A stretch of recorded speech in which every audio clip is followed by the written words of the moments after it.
Halo para pemirsa Easy Stock. Sekarang kita mau bahas, ada request nih untuk membahas saham-saham energi ya, tapi yang spesifik ke produksi batu bara atau coal production ya. Nah ini kita akan menganalisa dengan Easy Stock. Easy Stock adalah aplikasi mobile khusus di platform Android yang Anda bisa download secara free of charge. Di situ ada 787 saham atau emiten yang sudah listed di Bursa Efek Indonesia, dan Easy Stock ini betul-betul menghitung angkanya ya, ininya apa, nilai wajarnya itu berapa, setiap saham itu ada nilainya. Nah ini dihitungnya melalui rumusnya Benjamin Graham, pengarang buku Security Analysis. Oke, ini sebetulnya kita menerbitkan juga suatu buku ya, bukunya judulnya seperti ini, Anda bisa cari di Google Play Store. Akibat perang Rusia Ukraina, komoditas energi meroket, kan memilih saham yang terus meroket terus dengan analisa laporan keuangan tahunan ya Desember 31. Dan ini sebetulnya sudah Easy Stock ini sudah eh, sudah pakai laporan keuangan terakhir. Ini Anda masuk ke Google Play Store, ketik Easy Stock, ada logo lingkaran, ketik di sini, Anda bisa review dulu, ada tutorial-tutorial, terus Anda download. Kalau Anda download, selesai itu open, seperti ini. Nah, kita lihat dulu saham-saham tadi apa ya, saham oke, kita lihat BSSR, ada saham Bumi. Oke, saham Bumi nggak begitu menarik ya, tapi BSSR tadi kuat banget. Adaro, coba seperti apa? Sahamnya naik terus. ITMG seperti apa? Oke, naik terus. Nah ini kita lihat aja, ini di sini udah ada, kita lihat ya. Saya summary di buku itu ya, di buku itu saya sudah kita sudah summary-kan yang apa istilahnya. Nah ini kita buka dulu bukunya. Nah kita lihat, eh,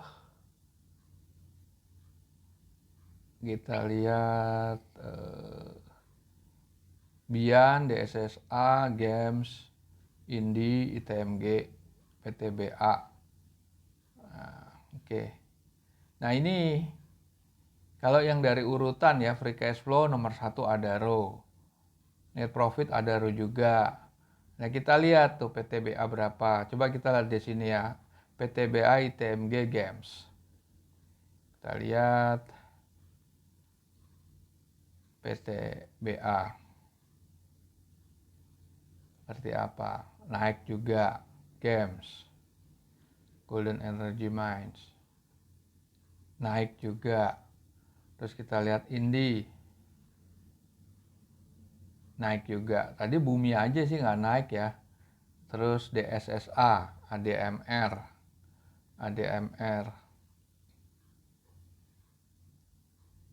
semua naik.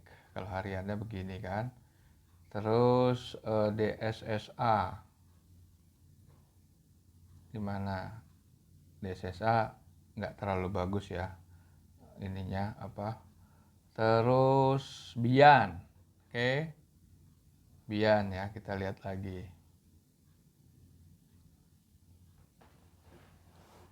Wah naik. Oke, kita lihat nih, ini summary-nya dari buku saya ya. Aduh, ini kok shit. Kita lihat. Nah, oke, kita buka lagi.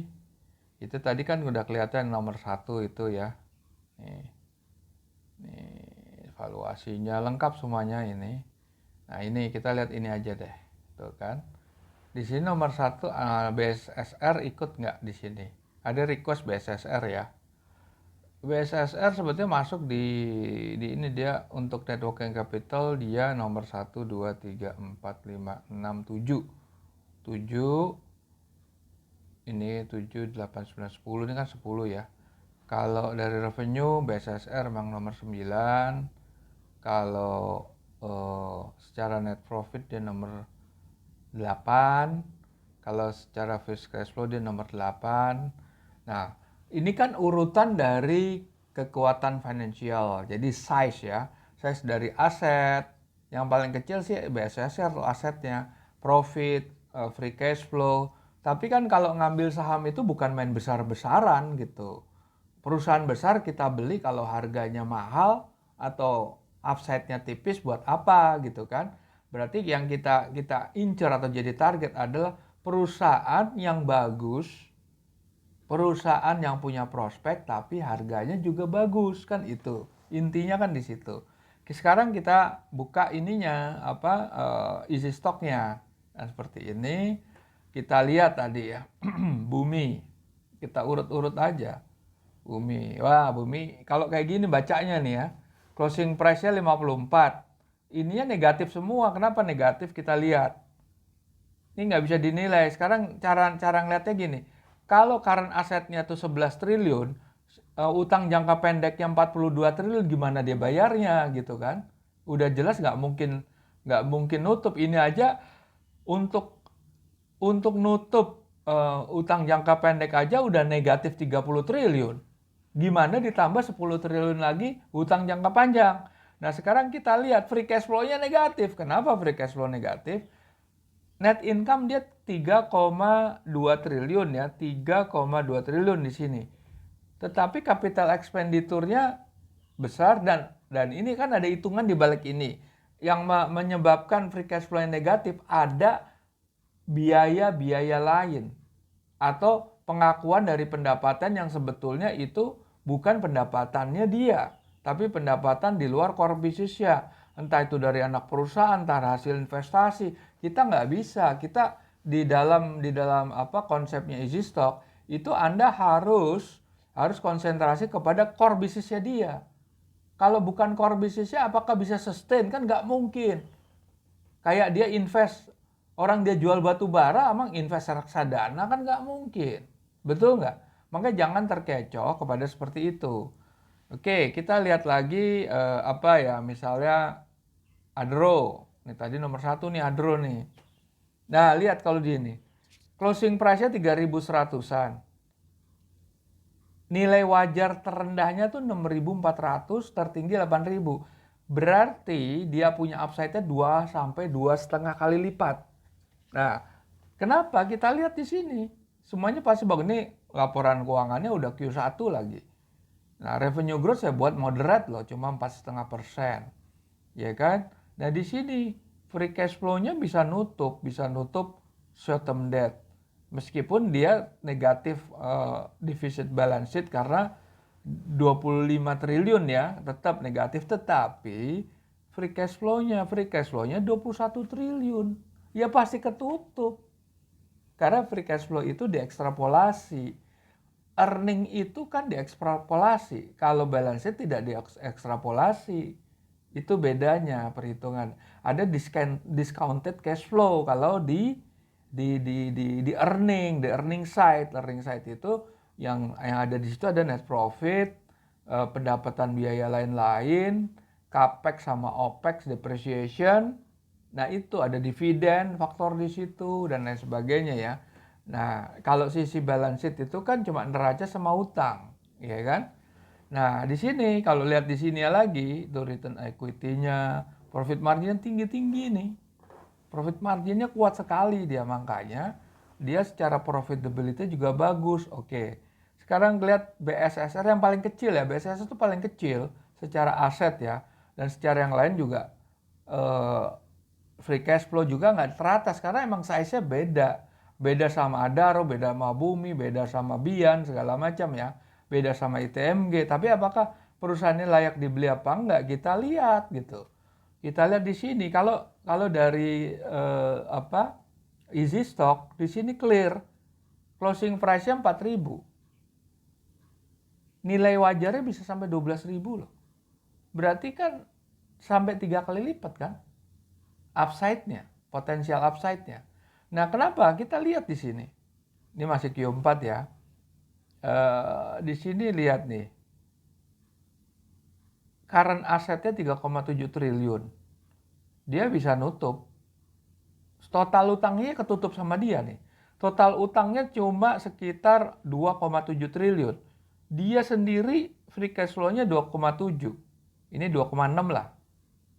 Udah positif kan balance sheet ya. Belum ditambah sama free cash flow, belum ditambah dividen. Nah, makanya kuat sekali free cash flow-nya 2,7. Net income-nya 2,9 berarti karena ada capex dia bisa cover kan. Berarti ada yang kurang dari karena capex ya. Makanya kuat sekali di sini. Kita lihat kalau return equity-nya luar biasa nih 80% loh. Marginnya 30. Jadi perusahaannya memang bagus sekali sebetulnya. Gitu. Coba kita lihat lagi apa lagi ITMG. ITMG ya. Oke. Nah, harganya mahal nih 31.450. Tapi nilai wajarnya juga 82.000. Nah, berarti upside-nya 2 kali lipat kan, 2,5 kali lipat lebih. Ya kan? Nah, kita lihat. Nah, Q4 ini growth-nya aja saya masih konservatif banget 1,7. BSSR tadi berapa coba? Saya kasih growth-nya berapa BSSR? Berapa growth-nya? Juga konservatif 4,3. ITMG lebih rendah lagi. Cuma ITMG kan harganya tinggi banget ya. Harganya 31.000 per sahamnya gitu kan per lembarnya. Nah, kita lihat di sini free cash flow-nya 9,6. Apalagi net current asset ya nutup total utangnya udah ketutup. Plusnya banyak. Surplusnya apalagi dengan free cash flow yang hampir 10 triliun gitu. Makanya tinggi banget kan dia valuasinya. Nah, coba lihat return on equity 40%. Cuma dia nggak seliquid Adaro, dia tidak seliquid Indica Energy gitu. Coba kita lihat Indi ya. Indi. Nah, di sini. Ini agak jomplang ya, artinya gini. Closing price-nya sekitar 2.600. Nilai wajar terendahnya cuma 970, tetapi nilai wajar tertingginya 10.000. Jadi upside-nya dia bisa 4 kali lipat, tapi ada downside-nya yang dalam bisa sampai 60% di sini. Kita buka ke dalam. Kenapa bisa begitu? Ini pasti ada faktor di balance sheet-nya. Net current asset-nya 21 triliun. Kalau nutup 16 pasti ketutup ya. Pasti positif atau surplus modal kerja kan pasti kan. Tapi kalau digabung sama utang jangka panjang yang 2,24 triliun, dia pasti defisit balance sheet pasti nih. Nah, free cash flow-nya nggak terlalu besar kalau dibandingkan dengan total utangnya ya. Nah, kalau free cash flow-nya sekitar 10 aja, ini nilainya pasti tinggi di sini. Ini nilainya kan free cash flow-nya cuma 5,3. Nah, sekarang income tax-nya aja cuma 3 triliun.